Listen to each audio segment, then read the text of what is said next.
भारत की धरती ने हमेशा ऐसे सपूत पैदा किए हैं जिन्होंने अपने समाज की आवाज़ को बुलंद किया, और आज उसी कड़ी में एक नाम है चंद्रशेखर आज़ाद।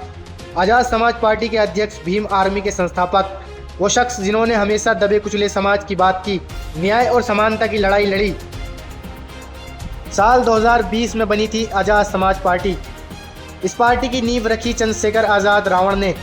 उनका मकसद साफ था, बाबा साहेब डॉक्टर भीमराव अंबेडकर और काशीराम के मिशन को आगे बढ़ाना, हर उस इंसान की लड़ाई लड़ना जिसे न्याय से वंचित किया गया। चंद्रशेखर आज़ाद का जीवन संघर्षों से भरा रहा। भीम आर्मी की संस्थापना से लेकर सहारनपुर हिंसक तक, जेल की सलाखों से निकलकर जनता की आवाज़ बनने तक, उनका हर कदम समाज के लिए था। आज वो सिर्फ एक नेता नहीं बल्कि करोड़ों युवाओं की उम्मीद है। इसी कड़ी में मुरादाबाद के गुलाब रिसोर्ट की धरती पर गूंजा 17वां प्रभु जन सम्मेलन। हजारों लोग उमड़े अपने नेता की एक झलक पाने के लिए। इस सम्मेलन में चंद्रशेखर आज़ाद ने न सिर्फ अपने विचार रखे बल्कि यह साफ कर दिया कि आने वाला समय बदलाव का समय है। यहाँ तक तो ठीक है, हर एक नेता, हर एक पार्टी अपने प्रचार प्रसार में कोई कमी नहीं करती है। कौन कितने पानी में रहता है ये तो जमीनी स्तर बताता है। उनके इस बदलाव की लड़ाई में हर गांव, हर कस्बे से नए साथी जुड़ रहे हैं। नगर कांड के ग्राम समतगढ़ के चौधरी वसीम भी अब इस कारवां का हिस्सा हैं। चौधरी वसीम ने संकल्प लिया है कि वो आज़ाद समाज पार्टी के झंडे को ऊंचा उठाएंगे और 2026 के चुनाव में पार्टी के विचारों को हर घर तक पहुंचाएंगे। आज की इस राजनीति में जहां सत्ता का मतलब कुर्सी तक सिमट गया है, वहीं आज़ाद समाज पार्टी सत्ता को समाज की सेवा का जरिया मानती है। जब कोई नेता अपना प्रचार प्रसार करता है तो अपनी नीतियों को तो जनता तक पहुँचाता ही है, लेकिन उन पर खरा कौन उतरता है ये तो वक्त बताता है।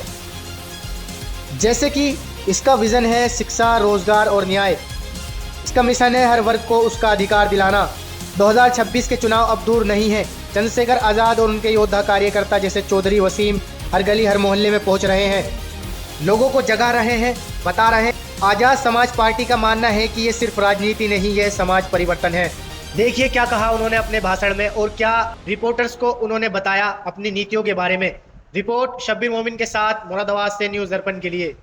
आज मुरादाबाद आए हैं, रैली को संबोधित किया है, क्या कहेंगे? देखिए, ये हमारा 17वां प्रभु जन सम्मेलन है। इससे पहले उत्तर प्रदेश के 18 मंडलों में से 16 मंडलों में हम लोगों ने सम्मेलन किए। ये 17वां सम्मेलन है और इसके बाद आखिरी सम्मेलन इलाहाबाद में है। भैया नीचे कर लो। 12 अक्टूबर को इन 17वें सम्मेलन में, ये तो मेरा खुद का ही जिला मंडल है क्योंकि मैं यहीं से इसी मंडल से लोकसभा का सदस्य हूँ, तो यहाँ तो हमारी शक्ति बहुत है। लेकिन जितने 16 सम्मेलन और हुए हैं उनमें भी जनता का प्यार, पढ़े लिखे डॉक्टर, इंजीनियर, वकील, जज, रिटायर्ड कर्मचारी, अधिकारी, चिंतक, पत्रकारों का जो प्यार, जो उनके सुझाव, जो विश्वास आज़ाद समाज पार्टी को लेकर मिला है, मैं विश्वास से कह सकता हूँ कि उत्तर प्रदेश में आज़ाद समाज पार्टी त्रिस्तरीय पंचायत चुनाव में ही सबको ये दिखा देगी अपने प्रदर्शन से कि वो एक बड़ा दल बन के जनता की सेवा के लिए उत्तर प्रदेश में मैदान में आ चुका है। ये सम्मेलन जब खत्म हो जाएंगे इसके बाद दूसरा कार्यक्रम बना के अब पूरे, जब तक विधानसभा का चुनाव नहीं होता, हम लोग मैदान में रहेंगे, गली गली गांव-गांव जाके लोगों को जागरूक करने का काम करेंगे, भाईचारा बनाएंगे और जनमत तैयार करेंगे जिससे हमारे गरीब लोगों पे जो जुल्म जाते अन्याय अत्याचार हो रहा है वो खत्म हो। आज किसान परेशान है, डीएपी और यूरिया की किस तरह किल्लत है सब आपके सामने है। आज पढ़ा लिखा नौजवान परेशान है, ना नौकरी है ना रोजगार, और जो भर्ती आती है उसमें घोटाला हो जाता है, चाहे उनका शिक्षक भर्ती है, कोई और भर्ती हो, पुलिस की भर्ती हो। आज महिलाओं पे, बहन बेटियों पे अन्याय अत्याचार हो रहे हैं। अभी अम्बेडकर नगर की एक घटना मेरे सामने आई, मैंने परिवार से बात किया, वहाँ 17 साल की बच्ची को कल दिन के उजाले में मार दिया गया। तमाम तरह की घटनाएं इस बात का सबूत हैं कि उत्तर प्रदेश में जंगल राज चल रहा है और जनता इस जंगल राज को खत्म करना चाहती है। इसके लिए आज़ाद समाज पार्टी और उसके कार्यकर्ता, भीम आर्मी कार्यकर्ता, पदाधिकारी दिन रात मेहनत कर रहे हैं। बरेली को लेकर चंद्रशेखर जी, बरेली में जो अन्याय हुआ, मेरा सबसे बड़ा सवाल यह है कि एक प्रदेश में 2 कानून कैसे हो सकते हैं। हमें बरेली की घटना को भी देखना चाहिए और हमें फतेहपुर की घटना को भी देखना चाहिए। कुछ दिन पहले बरेली घटना हुई जहां शांतिप्रिय तौर से लोग प्रोटेस्ट करने आए। पुलिस अगर चाहती तो उनको प्यार से समझा सकती थी, उनकी बात को सुन सकती थी, और ये ना समझाए गए ना बुझाए गए, उन पर लाठीचार्ज कर दी गई, छोटे छोटे बच्चों को पीटा गया, निर्दोष लोगों को जेल भेजा गया, 2000 लोगों मुकदमा हुआ। वहीं फतेहपुर सीकरी में एक ऐतिहासिक स्थल पे जो मकबरा है उसमें 500 पुलिस वाले मौजूद थे, फिर भी 300-400 लोग आके उसको, मकबरे को तोड़ने का काम करते हैं। किसी को ये भी नहीं कि फूल भी लगता हो। ये इस बात का उदाहरण है कि सरकार धर्म के आधार पर कार्रवाई कर रही है। जो अन्याय हुआ बरेली में, ये अन्याय हमें स्वीकार नहीं। इस अन्याय के खिलाफ हमारी पार्टी कड़े फैसले लेगी। अगर बड़ा प्रोटेस्ट आंदोलन भी करना पड़ा तो हम लोग करेंगे। लेकिन मैं ये पूछना चाहता हूँ उत्तर प्रदेश सरकार से कि आई लव मोहम्मद के अगेंस्ट में आई लव महादेव क्यों? जो लोग महादेव को मानने वाले लोग हैं वो लंबे समय से महादेव को मान रहे हैं। वो इस वजह से थोड़ा ही मानते हैं कि कोई आई लव मोहम्मद कह रहा है। आप समझने का प्रयास कीजिए। आई लव मोहम्मद का मतलब क्या है? इस अंग्रेजी वर्ड का हिंदी मीनिंग क्या है? कि मैं मोहम्मद से प्यार करता हूँ। इससे किसी को आपत्ति कैसे हो सकती है? किस आधार पे हो सकती है? ये क्राइम कहाँ से हो सकता है? लेकिन सरकार ने इसको क्राइम बना दिया। कोई अगर ये लफ्ज लिख के अगर कोई पेपर हाथ में पकड़ ले रहा है तो पुलिस उसके साथ इस तरह का व्यवहार कर रही है जैसे वो कोई क्रिमिनल हो, जैसे वो कोई अपराधी हो। ये जो गैर बराबरी है, क्योंकि भारतीय संविधान धर्मनिरपेक्षता की बात करता है, धार्मिक आज़ादी देता है। जो मोहम्मद से प्यार करते हैं वो आई लव मोहम्मद लिख रहे हैं। जो महादेव से प्यार करते हैं वो आई लव महादेव लिख रहे हैं। जो बुद्ध से प्यार करते हैं वो आई लव बुद्ध लिख रहे हैं। तमाम जो जैन से प्यार, जो महावीर जैन जी से प्यार करते हैं वो आई लव महावीर जैन लिख रहे हैं। किसी को तकलीफ क्यों होनी चाहिए? मेरा धर्म मेरे साथ, आपका धर्म आपके साथ, नास्तिक जो लोग हैं उनका धर्म उनके साथ। इस आधार पे अगर कार्रवाइयाँ होंगी तो लोगों में असंतोष पैदा होगा और ये सरकार चाहती है कि असंतोष बना रहे। असंतोष रहेगा तो रोटी, कपड़ा, मकान, रोजगार, महंगाई के मुद्दों पे चर्चा नहीं होगी। ये एक सोची समझी साजिश है।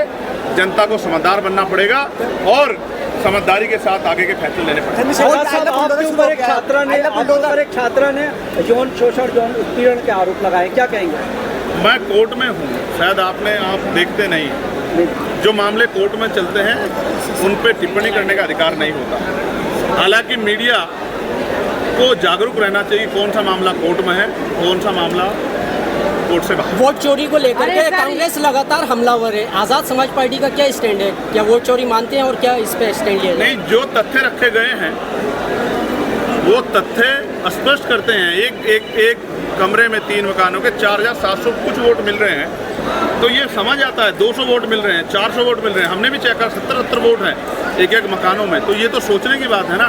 इस पर जवाब चुनाव आयोग को देना पड़ चाहिए, लेकिन जवाब तो पार्टियों के लोग दे रहे हैं। तो इस पर जो सही है, इस मांग को तो हम बहुत लंबे पुराने समय से उठा रहे हैं। 27 में ये आज की मांग थोड़ा ही है। हम तो इस मांग को बहुत दिन पहले से उठा रहे हैं, लेकिन ये बाकी सरकारों को देर से समझ आया। बाकी पार्टियों को, उनको भी आज को उठाने का मौका मिला, उठाना चाहिए। आज हम कह रहे हैं अगर प्रदेश में दुर्व्यवहार करोगे तो जैसे बरेली में पीटे गए वैसे पीटे जाओगे। तो दुर्व्यवहार कर कौन रहा है? आप बताइए, दुर्व्यवहार कौन कर रहा है? मैं कह रहे हैं हिंदू नवरात्रों के दौरान, हिंदू पर्व के दौरान ऐसी बवाल होता है, ऐसा क्यों? तो आपका कानून व्यवस्था कितनी कमजोर है कि बवाल हो जाता है? आपका इंटेलिजेंस कितनी कमजोर है? आप बताइए ना, आपकी इंटेलिजेंस कहाँ है? आपकी कानून व्यवस्था कहाँ है? कौन दुर्व्यवहार कर रहा है? आपके विधायक। आज तो ये हालत है कि बीजेपी के नेताओं को धरने करने पड़ रहे हैं। कौन दुर्व्यवहार कर रहा है? सम्राट के भाइयों की आवाज, पुलिस के साथियों की आवाज कि उनको 8 घंटे की ड्यूटी मिले, सप्ताह में 1 दिन छुट्टी मिले, वेतन मिशन का दूर हो, बॉर्डर स्कीम खत्म की जाए कि वो भी अपने परिवार के बीच में पहुंच पाए। उनकी आवाज भी उठाने का काम किया। आशा बहनों की आवाज, आंगनबाड़ी बहनों की आवाज, भोजन माताओं की आवाज, ग्राम पंचायत सहायकों की आवाज, रोजगार सेवकों की आवाज।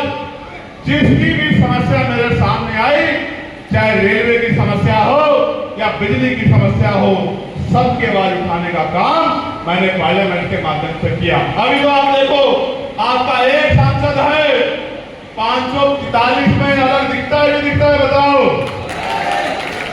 अगर इनकी संख्या वहां बढ़ गई तो गुंडागर्दी करने वालों के कदम भी कांपने शुरू हो जाएंगे। मेरी बात को आप याद रखना।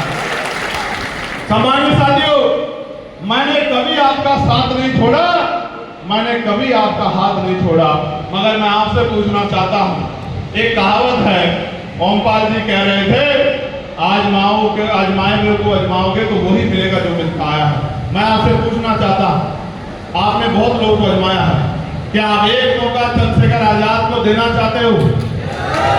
दिल से बताओ, दोनों हाथ उठा के देना चाहते हो क्या? और मैं आपको वचन देके कह रहा हूं इस मंच के माध्यम से, एक मौका चंद्रशेखर आजाद को दो। अगर आपकी आंखों में आंसू आ गया, या आपके ऊपर किसने जुल्म कर दिया और जुल्म करने वाला चैन से सो गया, उसी दिन सरकार छोड़ के इस काम को बंद कर दूंगा। मेरी बात को आप याद रखें,